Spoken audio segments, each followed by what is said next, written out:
بسم الله الرحمن الرحيم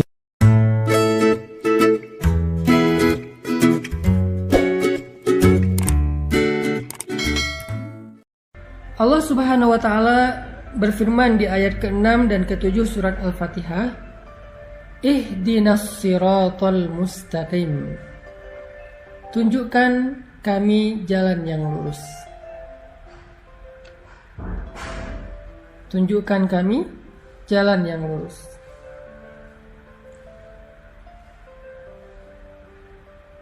Saya menyampaikan di pertemuan sebelumnya bahwa surat Al-Fatihah itu adalah Ummul Quran, ibunya Al-Quran 30 juz.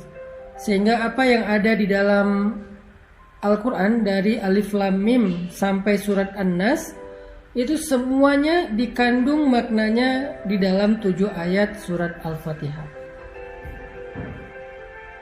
Semuanya dikandung di dalam 7 ayat surat Al-Fatihah. Jadi dia 7 ayat tetapi ada di dalam sekian ribu ayat Al-Quran. Makanya disebut dengan Ummul Quran, atau disebut juga dengan As-Sab'ul Mathani, 7 ayat yang diulang-ulang. Salah satu di antara makna 7 ayat yang diulang-ulang, selain diulang-ulang di dalam sholat, juga berarti diulang-ulang penjelasannya, diulang-ulang pemaknaannya di dalam ayat-ayat yang lain di seluruh ayat Al-Quran. Ini ajaibnya surat Al-Fatihah. Makanya saya selalu bilang, siapa yang membaca surat Al-Fatihah, maka seperti membaca 30 juz Al-Quran. Keutamaannya kayak gitu. Termasuk ayat ke-6 ketika Allah berfirman, Ihdinas siratal mustaqim. Tunjukkan kami jalan yang lurus. Jadi di sini teman-teman kita berdoa agar Allah tunjukkan kita jalan yang lurus. Kita minta, ya Allah, beri kami petunjuk. Tunjukkan kami jalan yang lurus.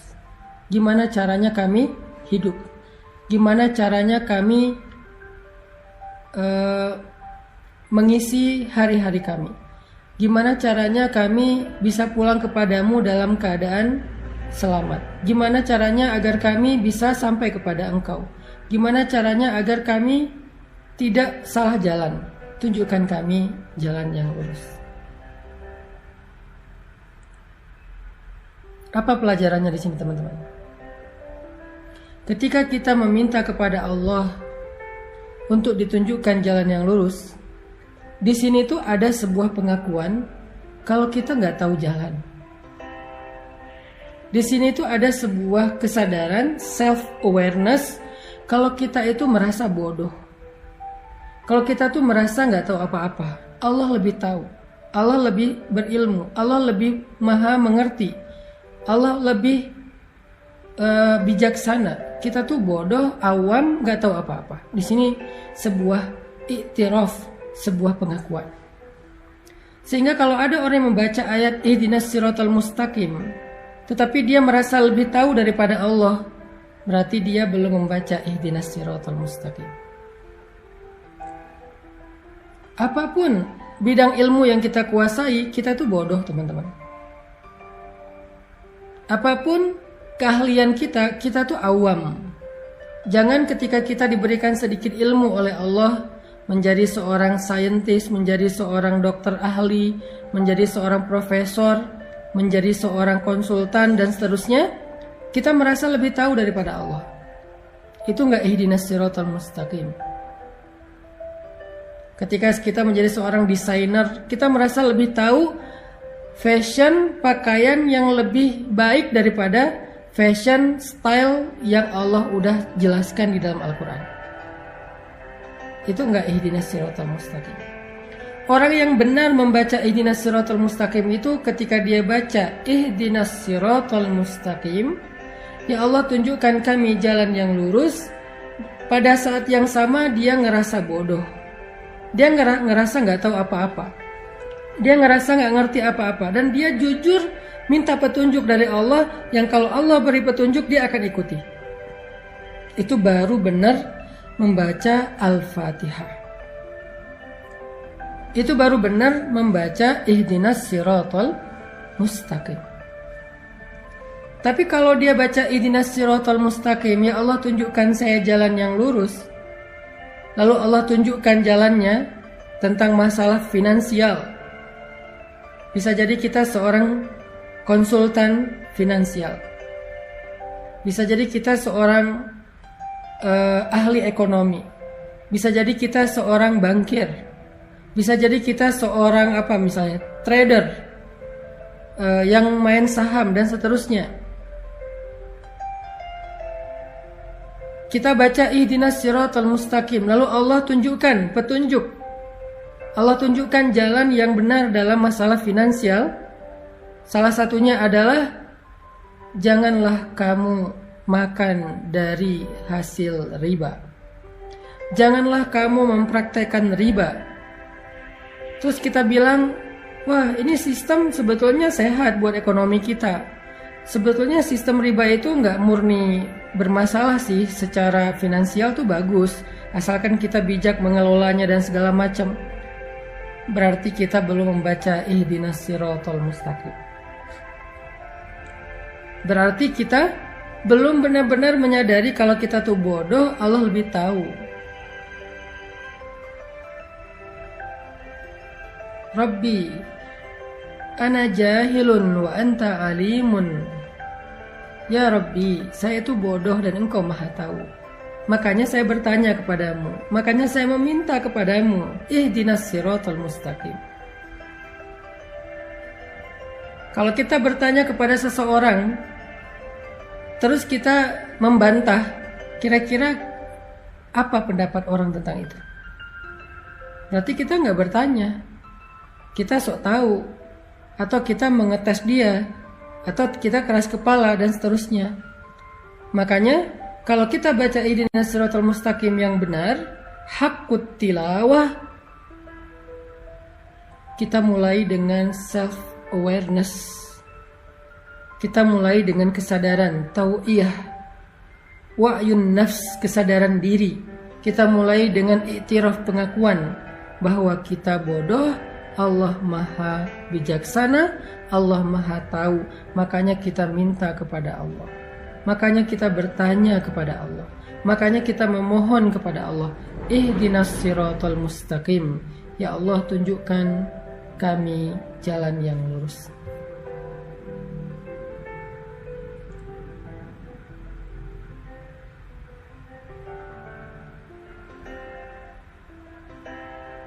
Itu poin pertama dari ihdinas siratal mustaqim. Begitu juga nanti kasus-kasus yang lain dalam kehidupan kita. Tentang parenting, tentang fatherhood, tentang super mom, tentang ibu, tentang ayah, tentang orang tua kepada anak harusnya kayak gimana. Allah udah ngasih kita beberapa guidance cara mendidik anak yang paling baik. Terus kita sebagai konsultan parenting, konsultan pendidikan anak, nggak mau percaya dengan pendidikan, dengan konsep pendidikan atau petunjuk pendidikan yang ada di Al-Quran, bahwa mengajarkan Al-Quran dari kecil, mengajarkan sholat dari kecil dan seterusnya. Kita nggak percaya. Kita lebih percaya dengan kurikulum buatan kita sendiri, atau buatan manusia, atau buatan para ahli katanya. Berarti kita belum benar-benar punya self awareness saat membaca ihdinas siratal mustaqim. Apapun tentang kehidupan kita, Allah lebih mengerti daripada kita. Para psikiater, para psikolog, ketika mendapatkan seorang pasien, seorang klien yang punya penyakit mental illness, sakit mentalnya, lalu Allah Subhanahu wa ta'ala memberikan solusi di dalam Al-Quran, yaitu dengan memperbanyak sholat, sedekah, dan zikir. Di dalam surat Al-Ma'arij, manusia itu halu'a, jazu'a, manu'a, labil intinya. Illal musallin, kecuali orang yang sholat dan dawam dengan sholatnya. Artinya memperbanyak sholat sunnah, ada terapi ibadah. Dia nggak mau menyarankan terapi spiritual karena dia nggak percaya dengan spiritual healing. Dia lebih percaya dengan psikologinya, dan psikologinya berasal dari Sigmund Freud, bukan berasal dari Al-Quran. bahkan kadang-kadang bertabrakan teorinya, berarti dia belum membaca ihdinas siratal mustaqim. Dia merasa lebih tahu daripada Allah. Padahal Allah bilang, wallahu ya'lamu wa antum la ta'lamun. Allah lebih tahu dan kalian tidak tahu. Huwa a'lamu bikum idh ansha'akum minal ard wa idh antum ajinnatun fi butuni ummahatikum. Dia lebih tahu daripada kalian sejak kalian diciptakan dari tanah atau kalian masih janin di dalam perut ibu-ibu kalian. La tuzakku anfusakum. Jangan merasa sok tahu, merasa udah paling pintar, kata Allah.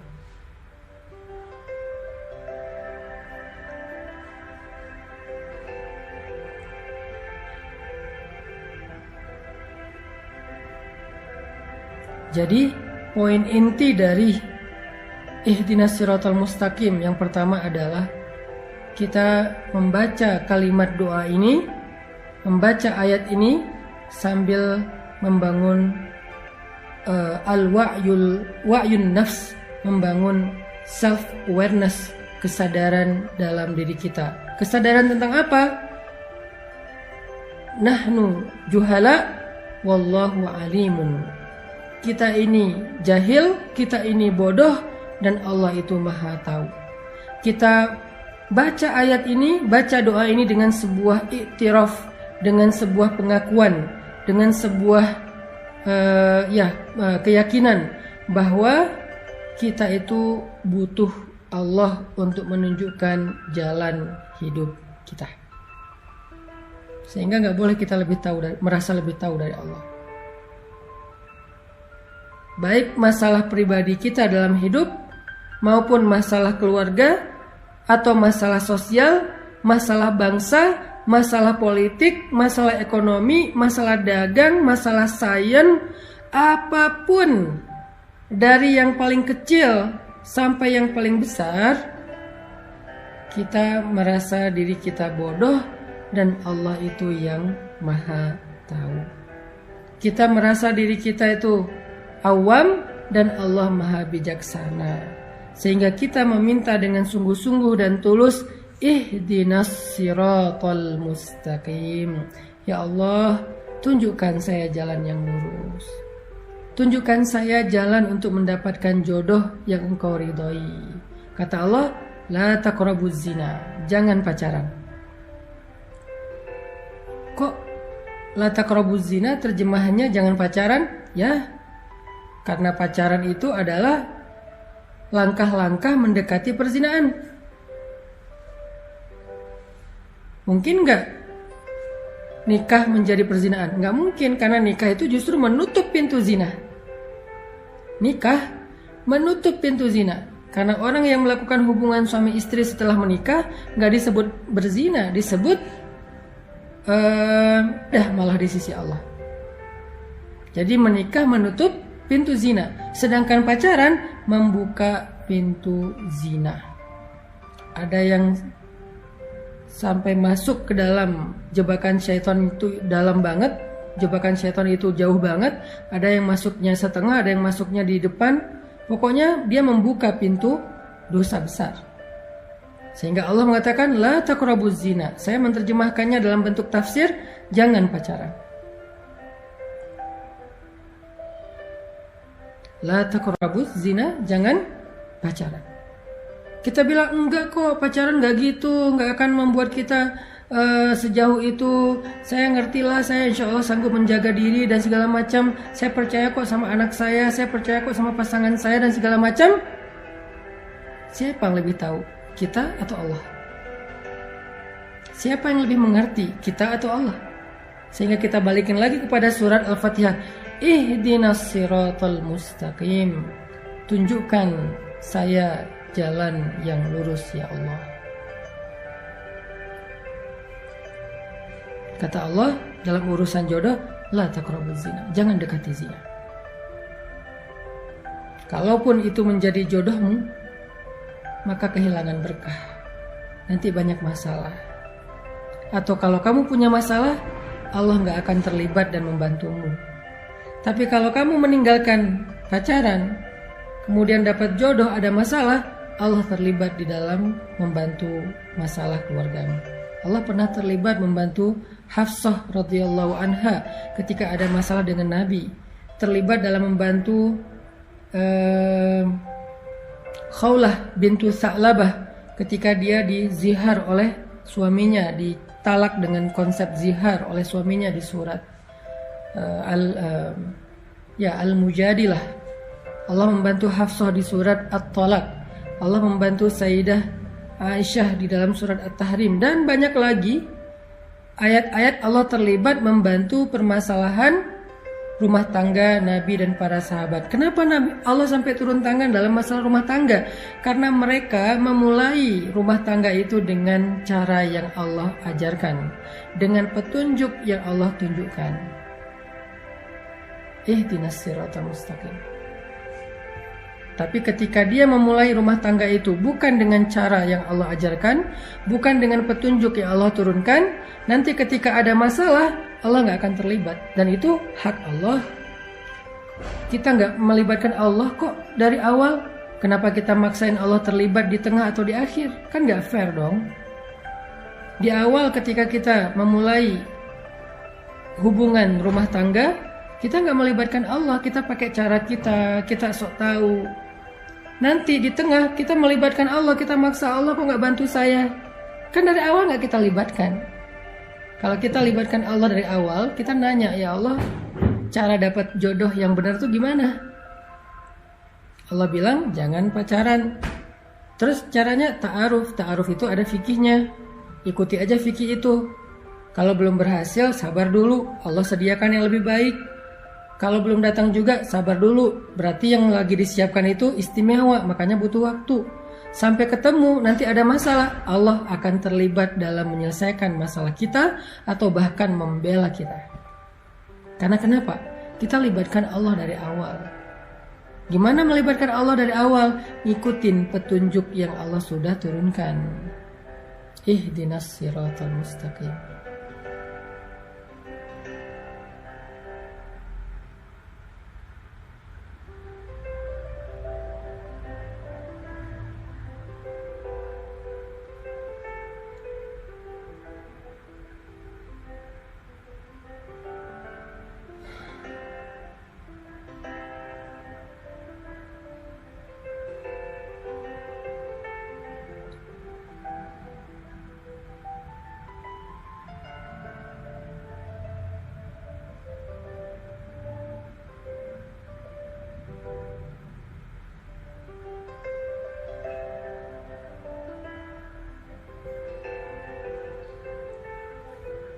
Itu poin pertama teman-teman, tentang ihdinas siratal mustaqim, adalah i'tiraf dan wa'yun nafs.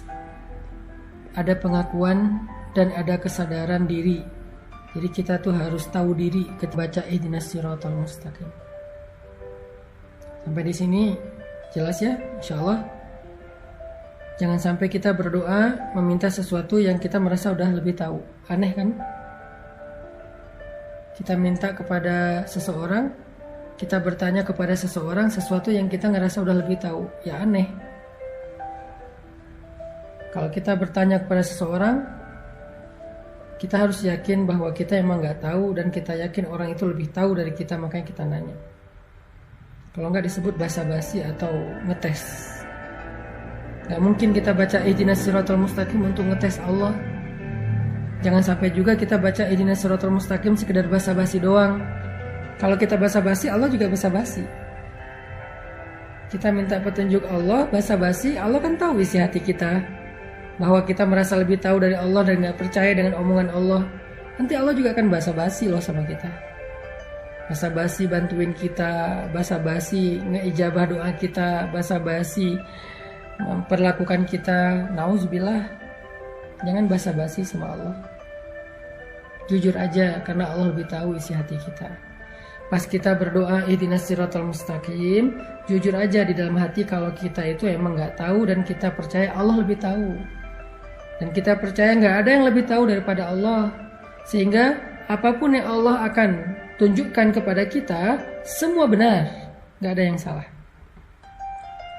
Karena kita yakin Allah lebih tahu, dan berarti benar. Apa yang Allah akan ngomong kepada kita benar. Ya Allah, tunjukkan saya cara mencari rezeki yang halal. Allah bilang gini. Ya Allah, tunjukkan saya cara berpakaian yang terhormat. Allah bilang gini, tutuplah auratmu, julurkanlah jilbabmu, tundukkanlah pandanganmu, dan seterusnya. Itu benar. Ya Allah, tunjukkan saya cara misalnya mendidik anak yang benar. Allah bilang begini, ajarkan dia sholat, jaga dia dari api neraka. Itu yang paling benar. Jadi ketika kita minta petunjuk Allah itu bukan cuman ihdinas siratal mustaqim tanpa alasan, tanpa makna yang jelas, harus jelas.